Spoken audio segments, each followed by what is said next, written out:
আঘাত আমরা কম বেশি সবাই পেয়ে থাকি, তবে অনেক সময় এই আঘাতটা প্রচণ্ড হয়ে যায়। আঘাত কাটিয়ে ওঠা মুশকিল হয়ে যায়।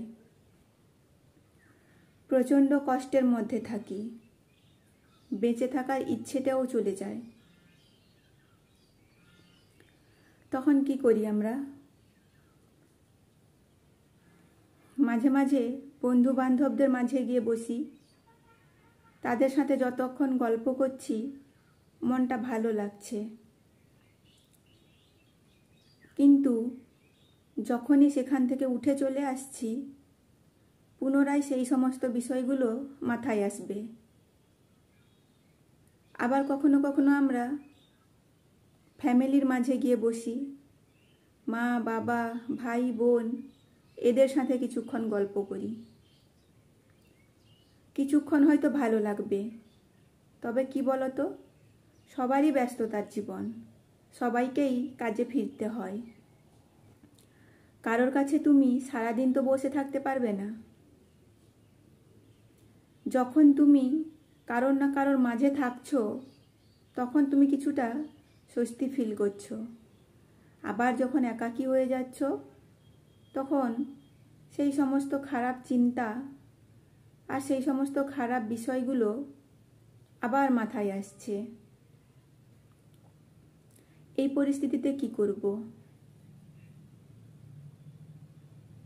ভগবানের সামনে যাও, কিছুক্ষণ ভগবানের সামনে বসো, চোখ বন্ধ করে ভগবানের মন্ত্র জপ করো।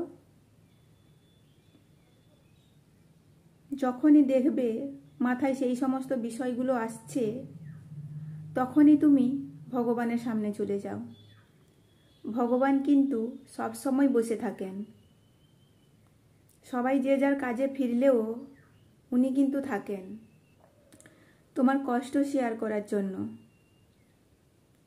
হয়তো তুমি তোমার কষ্টের কথা এমন কারোর কাছে বলে ফেলো, সে সেটাকে অন্যের কাছে গিয়ে বলে দেয়, কিন্তু ভগবানের সামনে শেয়ার করো, উনি কাউকে বলবেন না। আর সব থেকে বড় কথা, যখনই খারাপ পরিস্থিতি থাকবে তুমি কারোর কাছে না গিয়ে ভগবানের কাছে যাও। সেখানে বসো, এক মনে ভগবানের মন্ত্র জপ করো, দেখবে একটা আলাদা শান্তি পাবে, যেটা তুমি বন্ধু বান্ধব ফ্যামিলি মেম্বার কারোর থেকে পাবে না। তবে তোমার মনকে শান্ত আর স্থির রাখতে হবে। মনে কোনো গলদ চিন্তা বা ভুল চিন্তা রাখলে হবে না। তোমার মনকে স্থির হতে হবে।